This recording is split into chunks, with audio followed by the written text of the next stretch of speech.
چودرانی نے جلدی سے کہا۔ انتظام کی کیا ضرورت ہے خوشی محمد، نغمہ کو یہیں بیٹھک میں بلا لیتے ہیں۔ میں نے کہا نغمہ سے تنہائی میں بات کرنا چاہتا ہوں میں، اور برا سا منہ بنا کر رہ گئی۔ چودھری خوشی محمد بیٹھک سے نکل گیا۔ خوشی محمد کے جانے کے بعد چودرانی نازلی کے شجرے بقیے ادھیڑنے لگی۔ نغمہ کی عمر لگ بھگ 30 سال تھی۔ وہ ایک خوش شکل عورت تھی۔ اس کا 3 سالہ بیٹا عادل بھی اس وقت اس کے پاس ہی بیٹھا ہوا تھا۔ خوشی محمد نے ہماری ملاقات کا انتظام ایک الگ تھلگ کمرے میں کیا تھا۔ ہم تھوڑی دیر تک ایک دوسرے کے سامنے خاموش بیٹھے رہے، پھر میں نے سلسلہ کلام کا آغاز کرتے ہوئے کہا، نغمہ بی بی، میں نہ تو تمہارے پاس اظہار افسوس کرنے آیا ہوں، کوئی خوشخبری سنانے۔ در حقیقت مجھے مجبوراً زبان روکنا پڑی۔ میں نے محسوس کیا کہ جیسے نغمہ بمشکل خود پر قابو کیے بیٹھی ہو۔ اس کی صورت سے اندازہ ہوتا تھا کہ وہ رو دینے کے قریب ہے۔ اس کا وجود ہولے ہولے لرز رہا تھا۔ وہ اپنے جذبات پر قابو پاتے ہوئے بولی، آپ خاموش کیوں ہو گئے ہیں؟ جو کچھ کہنا چاہتے ہیں جلدی جلدی کہہ ڈالیں۔ میں نے کہا، دراصل مجھے چودھری نیاز علی کے قاتل کی تلاش ہے۔ کیا تم اس سلسلے میں میری کوئی مدد کر سکتی ہو؟ میں بھلا آپ کی کیا مدد کر سکتی ہوں؟ وہ مرتعش لہجے میں بولی، آپ مجھ سے کیا کہنا چاہتے ہیں؟ میں نے اپنا مدعا بیان کیا۔ اکثر لوگوں کا خیال ہے کہ چودھری صاحب کے قتل میں نازلی ملوث ہے، جبکہ وہ خود بھی وقوعہ کے بعد اچانک غائب ہو گئی ہے۔ تم نے چودھری نیاز علی کے ساتھ 6-7 سال گزارے ہیں۔ ان کی عادات سے تم بخوبی واقف ہوگی، ان کے دوستوں اور دشمنوں کو بھی جانتی ہوگی۔ اگر چند لمحات کے لیے ہم نازلی کو نظر انداز کر دیں تو تمہارے خیال میں چودھری نیاز علی کے قتل میں کس کا ہاتھ ہو سکتا ہے؟ ان کا ایسا جان کا دشمن کون ہو سکتا ہے؟ وہ روحان سے لہجے میں بولی، چودھری صاحب خود اپنی جان کے سب سے بڑے دشمن تھے۔ یہ زمین نہیں بلکہ حشت اور ہزار معنی جملہ بول کر نغمہ خاموش ہو گئی۔ میں نے ایک لمحے کے توقف سے کہا، وقوعہ والی رات ہونے والی بارش نے ساری گڑبڑ کر دی، ورنہ قاتل کا کچھ نہ کچھ سراغ تو مل ہی جاتا۔ نازلی بھی پراسرار انداز میں غائب ہو گئی ہے۔ ہمارے لیے بڑی دشواری پیدا ہو گئی ہے۔ کیا تم کسی ایسے شخص یا اشخاص کے بارے میں بتا سکتی ہو جو چودھری سے کوئی گہرا عناد رکھتے ہوں؟ میں جلد از جلد چودھری کے قاتل کو گرفتار کرنا چاہتا ہوں۔ اب کوئی فائدہ نہیں ہے، وہ عجیب سے لہجے میں بولی۔ آپ چودھری صاحب کے قاتل کو پکڑیں یا نہ پکڑیں، وہ زندہ تو نہیں ہو جائیں گے؟ میں نے واضح طور پر محسوس کیا کہ اسے چودھری کی موت سے گہرا صدمہ پہنچا تھا۔ میں نے کہا، کوئی فائدہ ہو یا نہ ہو، بہرحال قاتل کو ضرور قانون کی گرفت میں آنا چاہیے۔ تم جو کچھ جانتی ہو صاف صاف بتا دو، باقی سب کچھ میں سنبھال لوں گا۔ میں اس بارے میں کچھ نہیں جانتی، وہ ٹھوس لہجے میں بولی۔ میں نے تسلی امیز لہجے میں کہا، میں تم سے وعدہ کرتا ہوں کہ تمہارا نام بیچ میں کہیں نہیں آئے گا۔ میں سب کچھ سیغہ راز میں رکھوں گا۔ وہ بیچارگی سے بولی، شاید آپ نے میری کسی بات سے کوئی غلط مطلب اخذ کر لیا ہے۔ اگر میں قاتل کے بارے میں کچھ جانتی ہوتی تو آپ کو ضرور بتا دیتی۔ وہ تو میں نے اس لیے یہ کہہ دیا تھا کہ آپ قاتل کو پکڑیں یا نہ پکڑیں، کوئی فائدہ نہیں ہے۔ قاتل کو چاہے کتنی بھی عبرتناک سزا کیوں نہ دے دی جائے، جانے والا تو واپس نہیں آ جانا نا۔ تمہارا کہنا بالکل درست ہے، میں نے اس کی تائید کی۔ پھر بھی قاتلوں کو کھلا تو نہیں چھوڑا جا سکتا، ورنہ دوسرے لوگوں کو بھی شے ملے گی جو قتل کے بارے میں صرف سوچ رہے ہیں، وہ بدریغ قتل کرنے اٹھ کھڑے ہوں گے۔ وہ دل گرفتار لہجے میں بولی، جرم اور قانون کے پیچیدہ معاملات تو آپ ہی جانیں۔ میں تو بس اتنا جانتی ہوں کہ اگر میں حویلی میں موجود ہوتی تو چودھری صاحب کو یہ برا وقت نہ دیکھنا پڑتا۔ گویا تمہیں اپنی غلطی کا احساس ہے؟ میں نے مبہم سے انداز میں کہا۔ غلطی؟ اس نے نم آنکھوں سے مجھے دیکھا، پھر جیسے خیالوں میں کھو گئی۔ کچھ دیر کے بعد اس نے خوابناک لہجے میں کہا، شاید میں ہی غلطی پر تھی، کاش میں اپنی ضد سے باز آ جاتی۔ میں نے موضوع گفتگو کا رخ تبدیل کرتے ہوئے استفسار کیا، چودھری صاحب نے مشتری بائی کے کوٹھے پر جانا کب شروع کیا تھا؟ مجھے ٹھیک طرح سے یاد نہیں ہے۔ میں نے گھما پھرا کر 2-4 سوالات اور کیے، لیکن وہ واقعی چودھری کے قاتل کے بارے میں کچھ نہیں جانتی تھی۔ وہ صرف اسی بات پر پچھتا رہی تھی کہ اس نے حویلی سے نکل کر سنگین غلطی کی تھی، اور اس بات میں کسی شک و شبے کی گنجائش باقی نہیں تھی کہ یہ سنگین غلطی اسے سرزد کروانے میں چودھری فضیلت بیگم کا پورا ہاتھ تھا۔ وہ انا پرست اور خود پرست عورت ایک بیٹی کا گھر اجاڑ چکی تھی اور دوسری کا بائیکاٹ کیے بیٹھی تھی۔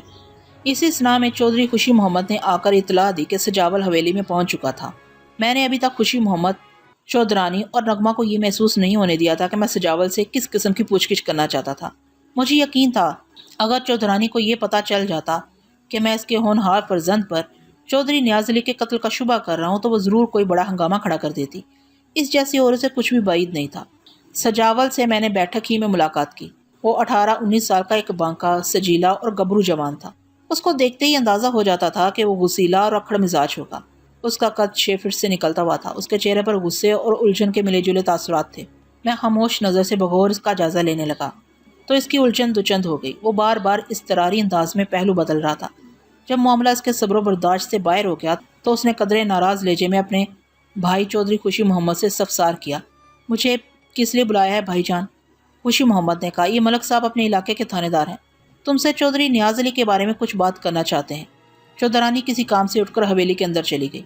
سجاول نے اکھڑے ہوئے لہجے میں کہا، ہمارا چودھری نیاز علی سے کوئی تعلق واسطہ نہیں رہا، یہی بات تھوڑی دیر پہلے تمہاری ماں نے بھی کہی تھی برخودار۔ میں نے اسے مسلسل گھورتے ہوئے کہا، لیکن تعلق واسطے اتنی آسانی سے نہیں ٹوٹا کرتے، ہم اس حبیز چودھری کا نام بھی سننا نہیں چاہتے۔ وہ برہمی سے بولا۔ میں نے اچانک سرسراتے ہوئے لہجے میں سوال کیا، سجاول تم 8 اکتوبر کی رات کہاں تھے؟ 8 اکتوبر؟ اس نے چونکتے ہوئے انداز میں کہا۔ 8 اکتوبر؟ میں نے ٹھہرے ہوئے لہجے میں کہا، وہ رات تم نے کہاں گزاری تھی؟ میرا مطلب ہے، وہ کچھ پریشان ہو گیا، میرا خیال ہے میں اس رات کو گھر ہی پہ تھا۔ یہ تمہارا خیال ہے یا تمہیں یقین بھی ہے؟ جناب، ہر شریف آدمی رات کو اپنے گھر پر ہی ہوتا ہے۔ اس نے قدرے تیز لہجے میں کہا، آخر آپ کہنا کیا چاہتے ہیں؟ میں یہ کہنا چاہتا ہوں کہ 8 اکتوبر کی رات تم گھر پر نہیں تھے۔ میں نے اس کی آنکھوں میں آنکھیں ڈال کر کہا، بلکہ وہ پوری رات تم نے چک 34 سے باہر گزاری تھی، کیا میں غلط کہہ رہا ہوں؟ وہ گھبرا گیا، پھر دزیدہ نظر سے خوشی محمد کی طرف دیکھتے ہوئے بولا، جناب مجھے یاد آ رہا ہے اس دن میں لائل پور گیا ہوا تھا۔ کیا تمہیں یہ بھی یاد آ رہا ہے کہ اسی رات چودھری نیاز علی قتل ہوا تھا؟ یہ بات مجھے دوسرے دن پتہ چلی تھی۔ خوشی محمد نے پوچھا، ملک صاحب سجاول کے لائل پور جانے سے چودھری نیاز علی کے قتل کا کیا تعلق ہے؟ یہ بھی پتہ چل جائے گا۔ میں نے کہا، ذرا میں اس برخودار کا انٹرویو تو کر لوں۔ پھر میں سجاول کی طرف متوجہ ہو گیا۔ ہاں بھائی جوان، میں نے اسے مخاطب کرتے ہوئے پوچھا، 8 اکتوبر کی پوری رات لائل پور میں تم نے کہاں گزاری تھی؟ میرے ساتھ چند دوست اور بھی تھے، اس نے جواب دیا، ہم سیر و تفریح کرتے رہے تھے۔ ان دوستوں کے نام تو گنواؤ۔ میں نے اپنی ڈائری نکالتے ہوئے کہا۔ سجاول کے بتانے پر میں نے اس کے 2 دوستوں ماجد اور صفدر کے نام اپنی ڈائری میں نوٹ کر لی۔ پھر سوال کیا، کیا یہ دونوں افراد بھی چک 34 کے رہنے والے ہیں؟ جی، وہ یہیں رہتے ہیں۔ میں نے پوچھا، لائل پور میں تم لوگ کس قسم کی تفریح کرنے گئے تھے کہ پوری رات وہیں لگ گئی؟ ذرا مجھے بھی تو کچھ تفصیل بتاؤ۔ اس نے چور نظر سے اپنے بڑے بھائی کی طرف دیکھا۔ میں نے محسوس کیا کہ وہ خوشی محمد کی موجودگی میں کوئی بات کہنے سے ہچکچا رہا تھا۔ میں نے خوشی محمد کو تھوڑی دیر کے لیے وہاں سے ہٹا دیا۔ جب ہم بیٹھک میں تنہا رہ گئے تو میں نے سجاول سے پوچھا، ہاں بھائی اب شروع ہو جاؤ۔ وہ برہمی سے بولا، کیا شروع ہو جاؤں؟ آپ ہم مجھے پریشان کرنے آ گئے ہیں۔ ہم تمہیں پریشانی سے بچانے کے لیے خود چل کر تمہارے پاس آئے ہیں۔ اے ایس آئی وقار حسین اسے کڑے تیوروں سے گھورتے ہوئے کہا، ورنہ ملک صاحب چاہتے تو تمہیں گرفتار کر کے تھانے بلوا لیتے۔ کیوں؟ میں نے کیا جرم کیا ہے؟ جرم بھی بتا دیں گے۔ میں نے کہا، چودھری نیاز علی قتل ہو چکا ہے، مجھے پتا چلا ہے کہ تم اس کے ٹکڑے ٹکڑے کرنے کا ارادہ رکھتے تھے، تم سب سے کہتے پھر رہے تھے کہ چودھری کا برا حشر کرو گے۔ اے ایس آئی نے اضافہ کیا، اور جس رات چودھری قتل ہوا تم پوری رات گھر سے باہر تھے، جبکہ تم متعدد بار چودھری کو قتل کی دھمکیاں بھی دے چکے تھے۔ میں بتا چکا ہوں اس رات میں لائل پور گیا ہوا تھا، ہم تمہارے بیان کی تصدیق ضرور کریں گے۔ وہ ایک دم ہتھے سے اکھڑ گیا، تو آپ مجھ پر چودھری نیاز علی کے قتل کا شبہ کر رہے ہیں؟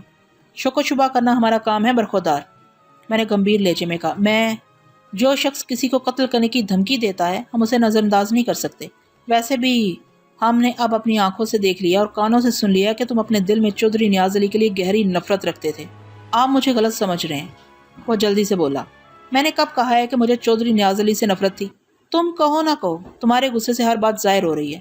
میں نے سخت لہجے میں کہا، تھوڑی دیر پہلے تم نے کہا تھا کہ تم خبیث چودھری نیاز علی کا نام بھی نہیں سننا چاہتے، اب تم کہہ رہے ہو تمہارے دل میں چودھری کے لیے نفرت نہیں ہے، اس کا کیا مطلب ہے؟ وہ گڑبڑا گیا۔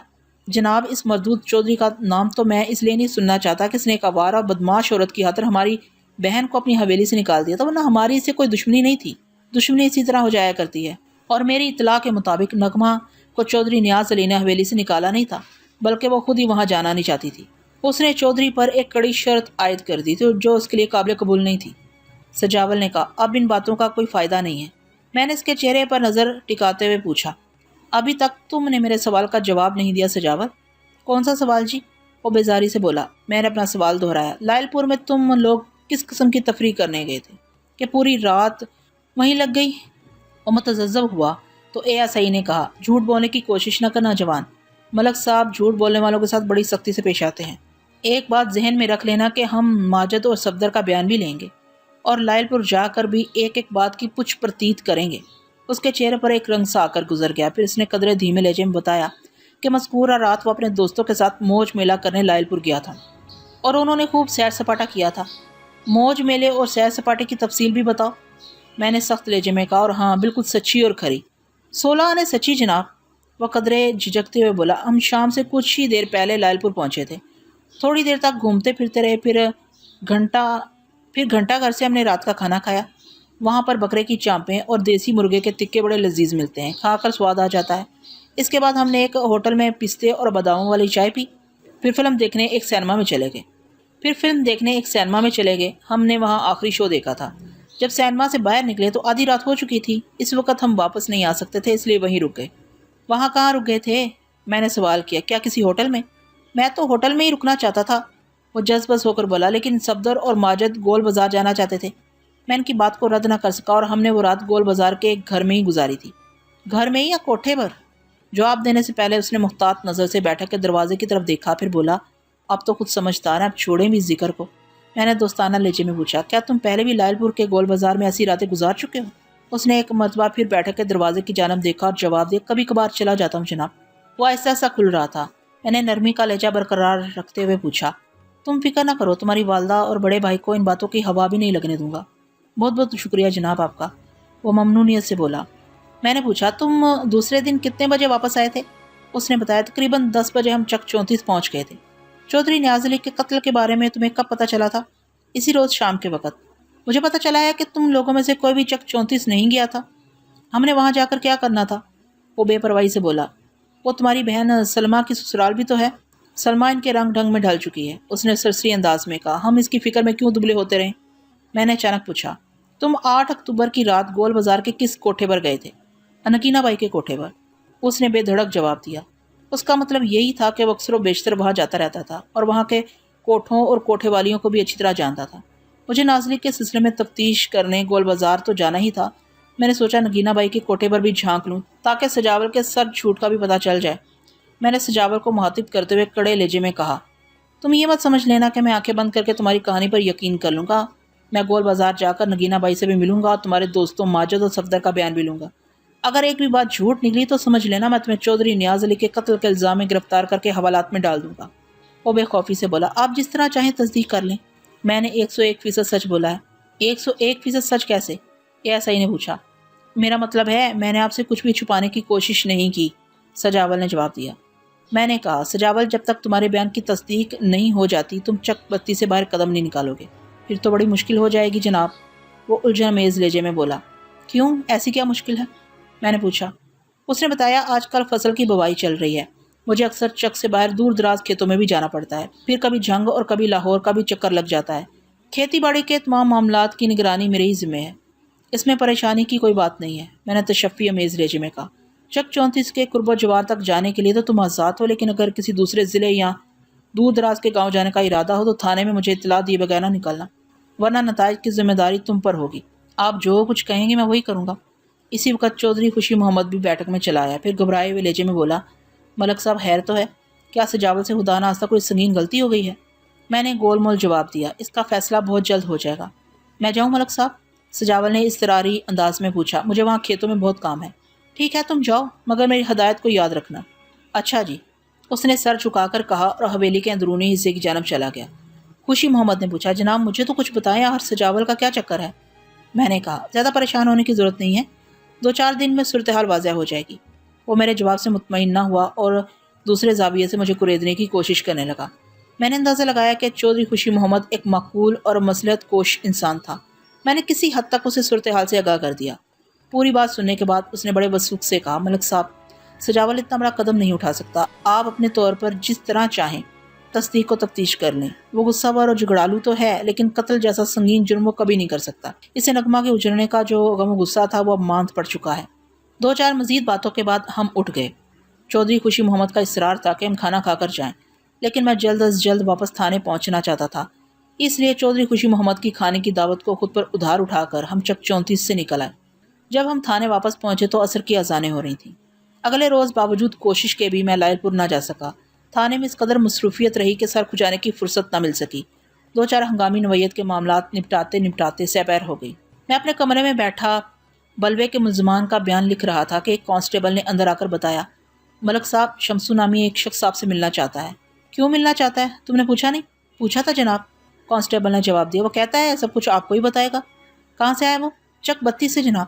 چک 32 کے ذکر پر میں چونک اٹھا۔ میں نے کانسٹیبل سے پوچھا، کیا نام بتایا اس شخص کا تم نے؟